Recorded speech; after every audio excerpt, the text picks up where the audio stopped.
আসসালামু আলাইকুম। সুপ্রিয় নবম দশম শ্রেণীর শিক্ষার্থীবৃন্দ, তোমাদের জন্য আজকে আমি উপস্থাপন করছি তোমাদের পদার্থবিজ্ঞান বিষয়ের পঞ্চম অধ্যায় অর্থাৎ পদার্থের অবস্থা ও চাপ। এটার উপরে আজকে হচ্ছে দ্বিতীয় ভিডিও। এর আগে আমি তোমাদেরকে ঘনত্ব এবং চাপ সম্পর্কে বলেছি। তা আজকে তোমাদেরকে দেখাবো যে তোমাদের জন্য আলোচ্য বিষয় যেটা সেটা হচ্ছে ধাক্কা, চাপের রাশিমালা, প্লবতা, আর্কিমিডিসের নীতি, বস্তুর ভাষা এবং নিমজ্জনের কারণ কি কি, তারপরে আছে আর্কিমিডিসের নীতির প্রয়োগ এবং আপেক্ষিক গুরুত্ব। এই বিষয়গুলো নিয়ে তোমাদের সাথে আমি কথা বলবো। তো প্রথমেই আসি যে ধাক্কাটা কি। তোমরা এমনিতে জানো চাপ সমান সমান কি। চাপ সমান সমান হচ্ছে বল বাই ক্ষেত্রফল। তাহলে ধাক্কাটা কি দেখো, তোমরা জানো যে চাপ সমান সমান মোট প্রযুক্ত বল বাই ক্ষেত্রফল। এইটাকে যদি আমরা এরকম দেখি, বা মোট প্রযুক্ত বল সমান সমান কি চাপ ইনটু ক্ষেত্রফল। এই মোট প্রযুক্ত বল কি বলা হয়? এই যে আমি যে লিখেছি মোট প্রযুক্ত বল, এটার নামই হচ্ছে ধাক্কা। তুমি লিখতে পারো অতএব ধাক্কা সমান সমান চাপ ইনটু ক্ষেত্রফল মানে এ। মোট প্রযুক্ত বল সমান সমান চাপ ইনটু ক্ষেত্রফল। এই মোট প্রযুক্ত বল কি বলা হয়? ধাক্কা।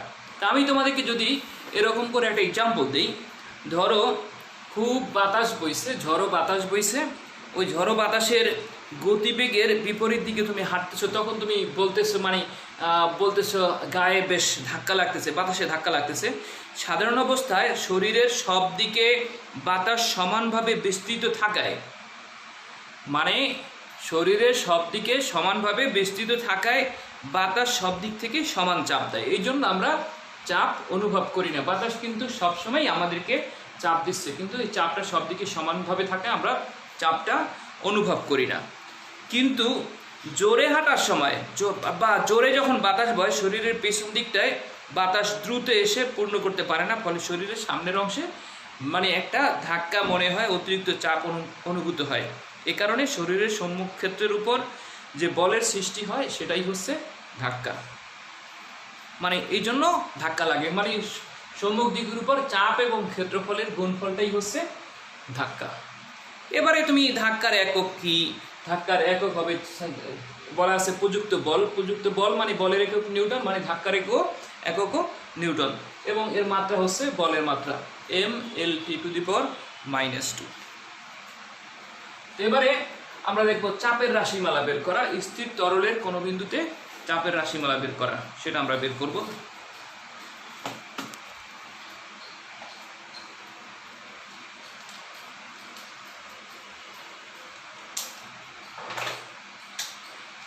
স্থির তরলের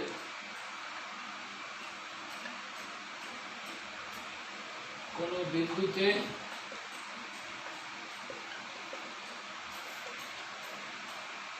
চাপের রাশিমালা আমরা নির্ণয় করব। ধরো এই একটা পাত্র আছে,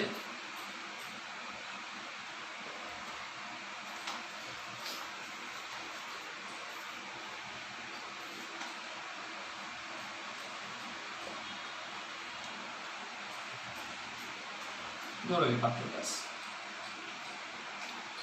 এই পাত্রের তলায় ধরো পাত্রটা পানি পূর্ণ আছে বা তরল পদার্থে পূর্ণ আছে, যে কোনো তরল পদার্থ। ধরো তরলের নিচে স্থির তরলের কোনো বিন্দুতে আমরা চাপের রাশিমালা বের করব। ধরো এই পাত্রে কিছু তরল রাখা আছে, তরলের ভিতরে যে কোনো বিন্দুতে, ধরো আমরা এটা ও বিন্দুতে চাপের রাশিমালাটা কত সেটা আমরা নির্ণয় করব। ও বিন্দুতে চাপের রাশিমালা নির্ণয় করব। এবার ধরো এই তরলের উপরিতল থেকে এই পর্যন্ত উচ্চতা ধরো h, আমি এখানে লিখে নিলাম, ধরি তরলের উপরিতল থেকে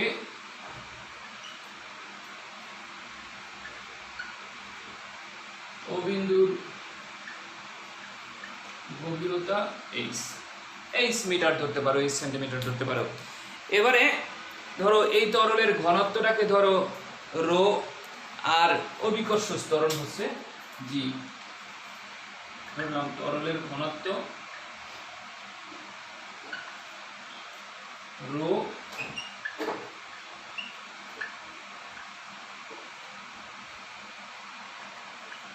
আর অভিকর্ষ ত্বরণ জি, এটা আমরা ধরে নিলাম। এখন ও বিন্দুর চারিদিকে যে তরলটা আছে, এই যে তলটা আছে ও বিন্দুর চারদিকে যে তলটা, সেই তলটাকে আমি ধরি যে, বা পানিটা যে তলের উপরে ক্রিয়া করতেছে সেটাকে আমি ধরি এ, সেটার ক্ষেত্রফলটাকে ধরি এ। আমি ধরলাম যে ও বিন্দুর চারদিকে এ ক্ষেত্রফল বিশিষ্ট একটা ক্ষুদ্র অনুভূমিক বর্গাকৃতি তল কল্পনা করি। ধরো এখানে যে তলের উপর আছে সেই তলের ক্ষেত্রফলটাকে আমি ধরবো যে এ। ধরলাম যে তলের ক্ষেত্রফল এ। তো চাপ কি? চাপ হচ্ছে একক ক্ষেত্রফলের উপর প্রযুক্ত বল। চাপ হচ্ছে একক ক্ষেত্রফলের উপর প্রযুক্ত বল। তাহলে একক ক্ষেত্রফলের উপর প্রযুক্ত বলটা কি? আমরা জানি যে চাপ সমান সমান বল বাই ক্ষেত্রফল। তাহলে তুমি যদি লেখো যে এ ক্ষেত্রফলের উপর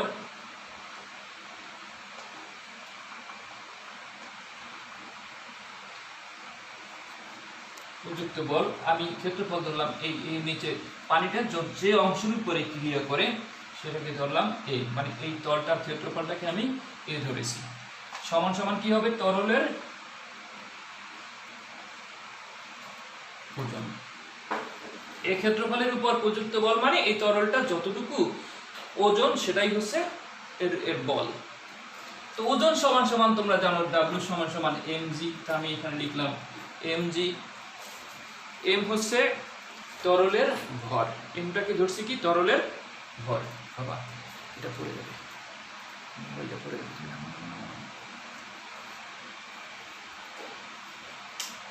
এবার আমি উপরে লিখলাম, দেখো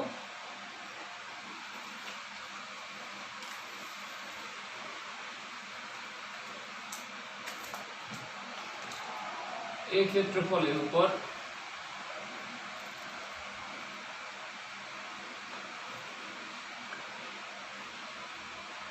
প্রযুক্ত বল সমান এই যেটা আমরা পেয়েছি mg।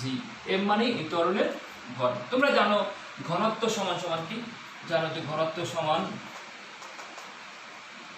m/v, মানে ρ = m/v। সেখান থেকে m সমান সমান ρv। তার মানে ভরের পরিবর্তে আমরা লিখতে পারি ρv * g। v হচ্ছে আয়তন। তাহলে এটাকে যদি আমি এরকম লিখি যে ρ * ক্ষেত্রফল * উচ্চতা, মানে এই আয়তনের পরিবর্তে আমি লিখেছি ক্ষেত্রফল * উচ্চতা * g। তাহলে আমরা লিখেছি এ ক্ষেত্রফলের উপরে প্রযুক্ত বল এটা। তাহলে একক ক্ষেত্রফলের উপর প্রযুক্ত বল কত? একক ক্ষেত্রফলের উপর প্রযুক্ত বল এ দিয়ে ভাগ হবে এটাকে ρ a h g।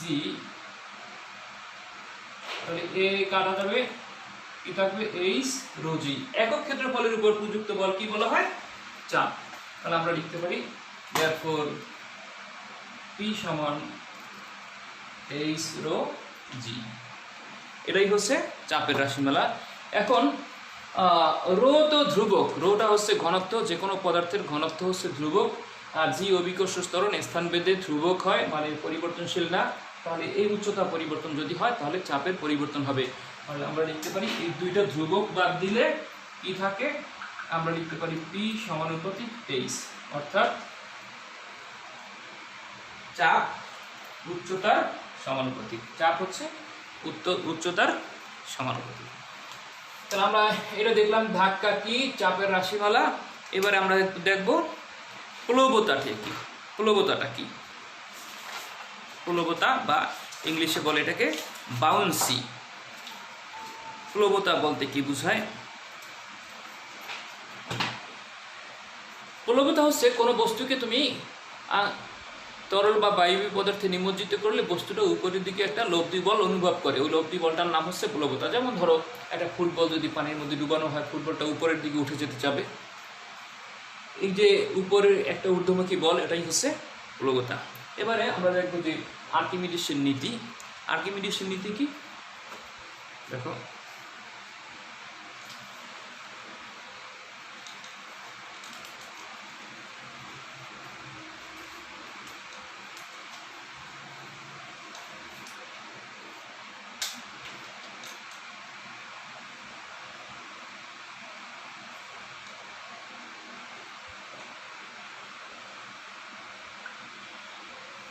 আর্কিমিডিসের নীতি মানে কোনো বস্তুকে স্থির তরল বা বায়বীয় পদার্থে নিমজ্জিত করলে বস্তুটি কিছু ওজন হারায়। মানে একটা কঠিন বস্তুকে তুমি তরল বস্তুতে যদি রূপান্তরিত করো, ডুবাও, আংশিক বা পূর্ণভাবে ডুবাইলে বস্তুটি কিছু ওজন হারায় বলে মনে হয়, এবং এই হারানো ওজন বস্তুর দ্বারা অপসারিত তরলের ওজনের সমান। সেটা আবার কিভাবে দেখো, স্বাভাবিকভাবেই তুমি ধরো একটা লঞ্চ অথবা একটা নৌকা, যেটা তুমি যদি মাটিতে থাকে তুমি নাড়াচাড়া করতে পারো না, একা নাড়ানো সম্ভব না। তো কিন্তু এটা যদি পানির মধ্যে থাকে খুব সহজেই দেখা যায় একজন মাঝি ওটাকে লগি মেরে বা বৈঠবে ওটাকে সামনে পিছনে নিতে পারে বা নাড়াচাড়া করতে পারে। একটা কলা গাছ দেখা যায় যে এটা তুমি যদি এমনিতে নিজে টানাটানি করো, নিজে টানা অনেক কষ্টকর, কিন্তু পানির ভিতর দিয়ে দেখা যায় কলার ভেলা, সেটা কিন্তু খুব সহজেই মানে সরানো যায়। এ দ্বারা বোঝা যায় যে বস্তু যদি তরল বা বায়বীয় পদার্থে আংশিক বা পূর্ণভাবে নিমজ্জিত করা হয় তাহলে বস্তুটি কিছু ওজন হারাবে, এবং এই হারানো ওজন বস্তুর দ্বারা অপসারিত তরলের ওজনের সমান। সেটা কীরকম দেখো, আমরা একটু ব্যাখ্যা করে দেখাই। যে ধরো একটা পাত্রে ধরো পানি আছে, আর এখানে একবারে কানায় কানায় পূর্ণ পানি আছে, এখানে একটা নল আছে। তো একটা বস্তুকে যদি আমি এই ডাব্লু ভরের একটা বস্তুকে আমি এটার মধ্যে ডুবাই,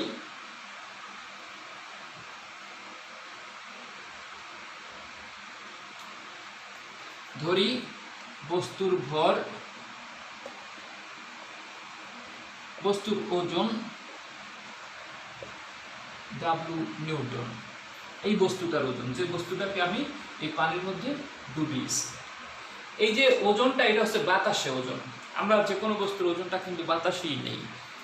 এবার এই বস্তুটাকে পানির মধ্যে ডুবানোর পরে তাহলে এ যতটুকু পানি অপসারণ করবে, সরিয়ে দিবে, সেই পরিমাণ পানি কিন্তু এখান দিয়ে মানে একটু উপরে উঠবে পানির স্তরটা। এখানে আমি আর একটা পাত্র ধরে সেই পানিটা এখানে আমি কালেকশন করলাম। বস্তুর ওজন হচ্ছে ডাব্লু নিউটন। এখন কি করব, এই বস্তুটিকে তরল বা বায়বীয় পদার্থ, আমি লিখছি তরল পদার্থে আংশিক বা সম্পূর্ণরূপে যদি নিমজ্জিত করি তাহলে আর্কিমিডিসের সূত্র অনুসারে, আর্কিমিডিসের নীতি অনুসারে এটা কিছু ওজন হারাবে। এখন হারাবে কতটুকু, যতটুকু পানি অপসারণ করে।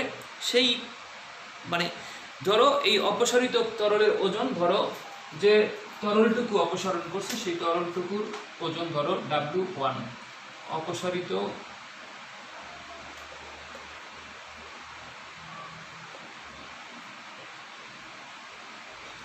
তরলের ওজন ধরো W1 নিউটন। এখন এই অপসারিত তরল বা বায়বীয় পদার্থের ওজন, আমি এখানে লিখছি তরল পদার্থ, তাই তরলের ওজন W1 যদি হয় তাহলে আর্কিমিডিসের সূত্র অনুযায়ী দেখা যাবে ওই বস্তুটি নিমজ্জিত অবস্থায় কতটুকু ওজন হারাবে, এই W1 পরিমাণ যতটুকু পানি অপসারণ করবে ততটুকু ওজন হারাবে। তাহলে এই তরল পদার্থের মধ্যে এই বস্তুটার ওজন হবে কত, ওই লিখবা তরলের মধ্যে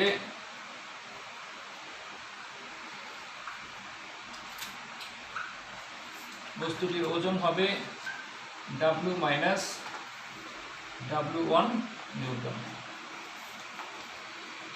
এখন আমরা যদি এটা পরীক্ষা নিরীক্ষা করে দেখি, মানে বস্তু যতটুকু ওজন হারাবে, কতটুকু ওজন হারাবে, ওজন হারাবে W মাইনাস তরলের মধ্যে বস্তুটার ওজন কত হবে, W মাইনাস W1। আগে ছিল কত, বস্তুটির ওজন হচ্ছে W, হারানো ওজন এতটুকু, মানে বস্তুটার যে ওজন হারায় সেটা আমরা দেখেছি। তো এই সংক্রান্ত একটা পরীক্ষা আছে তোমাদের বইয়ে, যে আর্কিমিডিসের সূত্রের সত্যতা প্রমাণের পরীক্ষাটা তোমরা নিজেরা একটু করে ফেলবা।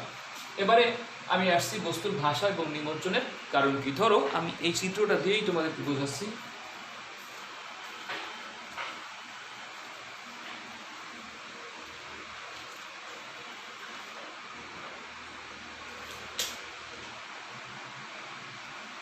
বস্তুর ভাষা ও নিমজ্জনের কারণ। ধরো এই বস্তুটার ওজনটা নিচের দিকে ক্রিয়াশীল, ধরো W। তো একটু আগে আমি তোমাদের প্লবতা বলেছি, কোনো বস্তুকে আংশিক বা পূর্ণভাবে তরল বা বায়বীয় পদার্থে নিমজ্জিত করলে বস্তু যে ঊর্ধ্বমুখী বল অনুভব করে সেটা হচ্ছে প্লবতা। তো সেই প্লবতা ধরো এটা W1, এই প্লবতাকে আমি ধরলাম W2। এখন দেখো আমরা এক নম্বর কারণ যদি দেখি, যে যদি W2 গ্রেটার দেন W1 হয়, মানে প্লবতা যদি ওজনের চেয়ে বেশি হয়, তাহলে বস্তুটি তরলে ভাসবে। যদি প্লবতা তরলের চেয়ে কম হয়, W2 লেস দেন W1, মানে W1টা বেশি হয়, তাহলে বস্তুটি তরলে ডুববে। আর যদি W1 সমান সমান W2 হয়, তাহলে এটা নিমজ্জিত অবস্থায়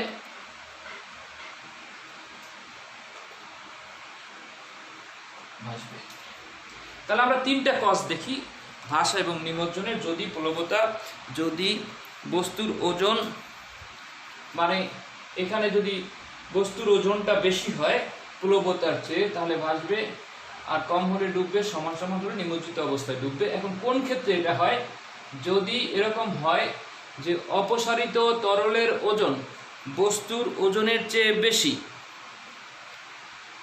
যদি অপসারিত তরলের ওজন বস্তুর ওজনের চেয়ে বেশি হয়, তাহলে ডুবে যাবে। অপসারিত তরলের ওজন বস্তুর ওজনের চেয়ে কম হলে তাহলে এটা ভাসবে, মানে এটা অপসারণ করবে সেই তরলের ওজন। আর অপসারিত তরলের ওজন বস্তুর ওজনের সমান হলে এটা নিমজ্জিত অবস্থায় ভাসবে। এবং এই যে ভাসবে, কখন ভাসবে, যদি এই বস্তুটার ঘনত্ব এই তরলের ঘনত্বের চেয়ে কম হয়। তরলের ঘনত্ব যদি বেশি হয়, বস্তুটার ঘনত্ব কম হয়, তখন এটা ভাসবে। যদি তরলের ঘনত্বের চেয়ে বস্তুর ঘনত্ব কম হয়, তাহলে এটা ডুবে যাবে। এবং দুইটার ঘনত্ব যদি একই রকম হয়, তাহলে নিমজ্জিত অবস্থায় মাঝামাঝি কোথাও থেকে এটা ভাসতে থাকবে, মানে পুরোপুরি ডুববেও না, পুরোপুরি ভাসবেও না। এই গেল বস্তুর ভাষা এবং নিমজ্জনের কারণ কি। এবার দেখো আর্কিমিডিসের নীতির প্রয়োগগুলির মধ্যে আমি দুইটা প্রয়োগ তোমাদেরকে বলতেছি। ধরো লোহা পানিতে ডুবে যায়, যে কোনো লোহার খণ্ড পানিতে ডুবে যায়, কিন্তু লোহার তৈরি জাহাজ পানিতে ভাসে। এর কারণ কি? লোহার তৈরি জাহাজ পানিতে ভাসে কারণ হচ্ছে লোহার টুকরা পানিতে ডুবে যায়, কারণ লোহার ঘনত্ব পানির ঘনত্বের চেয়ে বেশি। কিন্তু লোহার তৈরি জাহাজের ক্ষেত্রে ওই জাহাজের ভিতরের অংশটা ফাঁপা থাকে, সে যতটুকু পানি অপসারণ করে তার চেয়ে এই যে জাহাজটার ওজন কম হয়। এই কারণে অপসারিত তরলের ওজনের চেয়ে এই জাহাজের ঘনত্ব কম হওয়ার কারণে ওই জাহাজটা পানিতে ভাসে। আর আরেকটা এক্সাম্পল তোমাদের দেই যে বরফ পানিতে ভাসে কেন? কারণ হচ্ছে বরফের ঘনত্ব পানির ঘনত্বের চেয়ে কম। দেখা গেছে 1 লিটার পানি যদি বরফে পরিণত করা হয় তাহলে তার আয়তন হয় 12/11 লিটার। 1 লিটার পানি যদি 1 লিটার হয়, পানি 1 লিটার, সেই বরফটার আয়তন হবে 1 লিটার, এখানে 12/11 লিটার। মানে বরফের আয়তন পানির আয়তনের চেয়ে বেশি হয় সমঘরের। এই একই ঘরের পানি আয়তনে বৃদ্ধি হয়ে বরফ হয়, মানে বরফের ঘনত্বটা পানির ঘনত্বের চেয়ে কম হয়, মানে পানির ঘনত্বটা বেশি। এই জন্য বরফ পানিতে ভাসে। যখন ভাসে তখন তার এই অংশটা দেখো 1/12 অংশ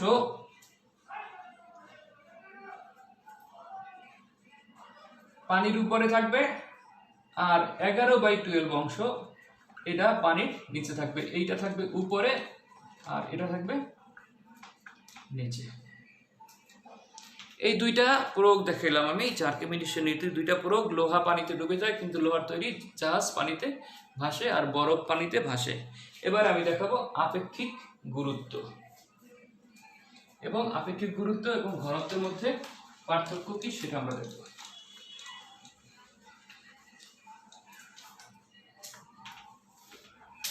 আপেক্ষিক গুরুত্ব কাকে বলে?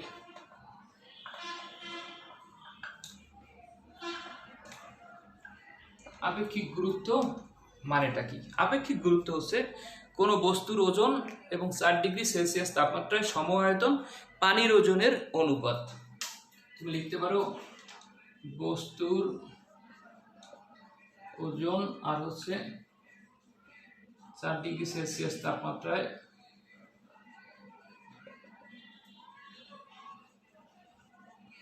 সম আয়তন পানির ওজন। এই আপেক্ষিক গুরুত্বকে এস দ্বারা প্রকাশ করা হয়। কি দ্বারা প্রকাশ করা হয়? এস দ্বারা। এখন আমি যদি লিখি যে এখানে ভি আয়তনের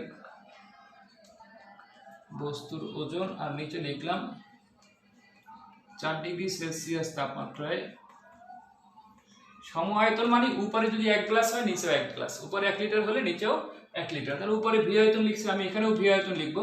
4 ডিগ্রি সেলসিয়াস তাপমাত্রায় ভি আয়তন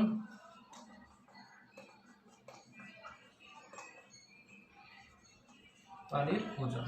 এখন এইটাকে আমি লিখলাম যে ভি ইন্টু এক আয়তন, ভি ইন্টু এক মানে ভি, একক আয়তনের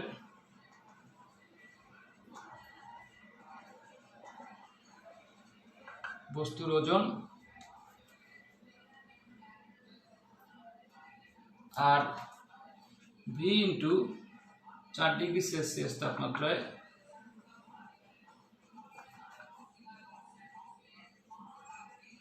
একক আয়তন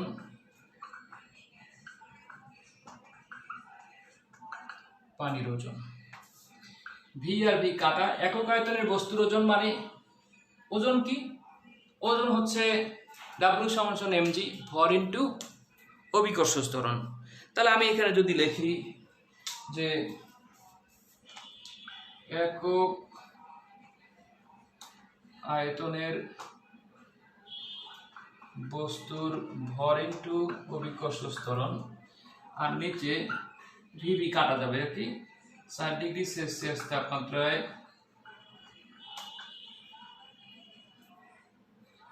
একক আয়তনের